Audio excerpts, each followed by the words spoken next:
Hello speakers, welcome to Kali Spoken English. நாம நம்மளோட morning greetings good morning அப்படின்னு சொல்லி தான் ஸ்டார்ட் பண்ணுவோம் இல்லையா? அதோட கூட you are my life, you are the best in the whole world, have a nice day. இந்த ஒரு மூணு எக்ஸ்பிரஷன்ஸையும் சேர்த்து சொன்னா நம்மளோட greetings ரொம்பவே சூப்பரா இருக்கும் அப்படின்னு நம்புறேன்.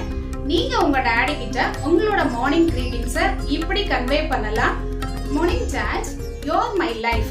You're the best dad in the whole world. Have a nice day. சொல்றதுக்கும் கேக்குறதுக்கும் ரொம்பவே அழகா இருக்குல்ல.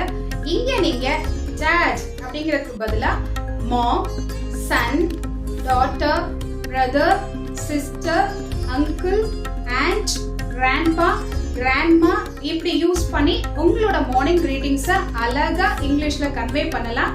Hope this will be helpful. Thank you. Catch you later.